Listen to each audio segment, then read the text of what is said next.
হচ্ছে বিবেকানন্দ রোড, আপনারা দেখতে পাচ্ছেন।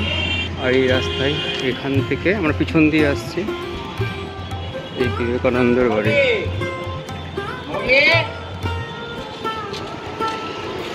মেট্রো থেকে নেমেছি গিরিশ পার্কে, ওখান থেকে পিছন দিয়ে আসলে আগে পড়ে, আর সামনে যাব, সামনে গেলে ফ্রন্ট সাইডটা পড়বে। আর এই হচ্ছে রামকৃষ্ণ মঞ্চ তৈরি হয়েছে,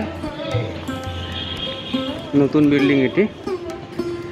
পাশে বিবেকানন্দ গবেষণাগার আছে, মিউজিয়াম আছে, অনেক কিছুই আছে। একটি শিব মন্দির আছে, দেখুন এই বিল্ডিংটা নতুন হয়েছে। আর আমরা পিছন দিয়ে আগে বিবেকানন্দর জন্মস্থানটিতে যাব, তারপর বাইরে আশেপাশে সব কিছু আপনাদের দেখাবো।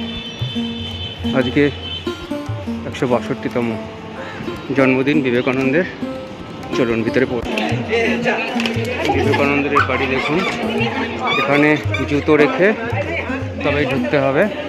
এই হচ্ছে অরিজিনাল বাড়ি, এ পাশেরগুলো সব নতুন হয়েছে। চলুন এবার আমরা প্রবেশ করব স্বামী বিবেকানন্দের 163তম জন্মদিবসে।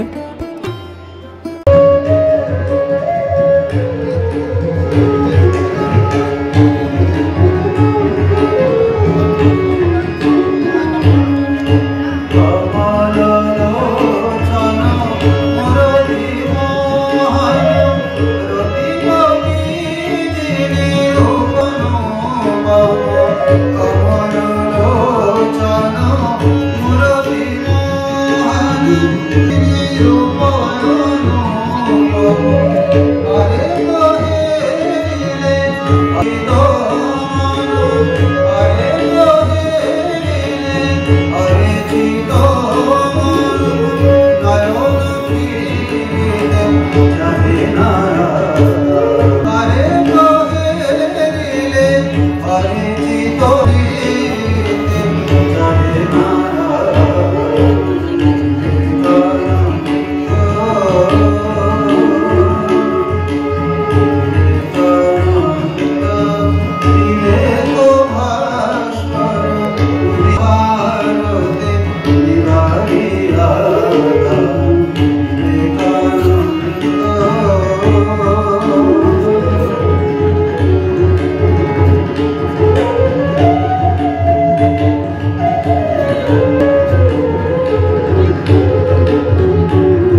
বন্ধুরা, স্বামী বিবেকানন্দের বাড়ির ভিতর থেকে আমরা বেরিয়ে আসলাম।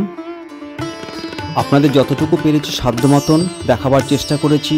স্বামী শিবাধীশানন্দজি মহারাজ অপূর্ব সঙ্গীত করেছেন। তো যাই হোক, এবার বাড়ির সামনের অংশটুকু দেখাবার আমি চেষ্টা করছি, তারপরে চলে যাব প্রসাদ গ্রহণ করতে।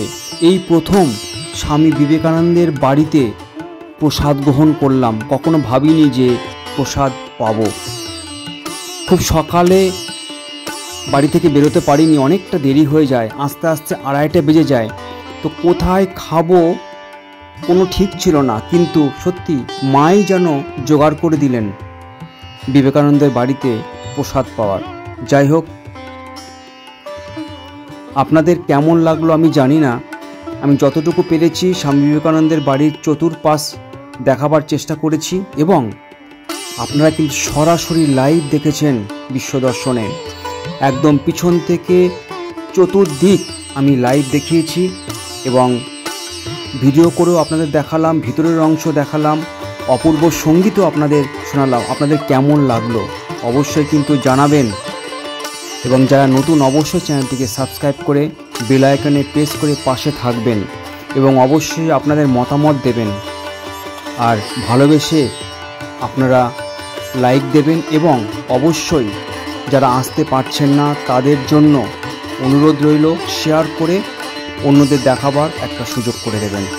তো বন্ধুরা, ভিডিওটি আজ এই পর্যন্ত। সকলে খুব ভালো থাকবেন, সুস্থ থাকবেন। জয় স্বামী বিবেকানন্দ।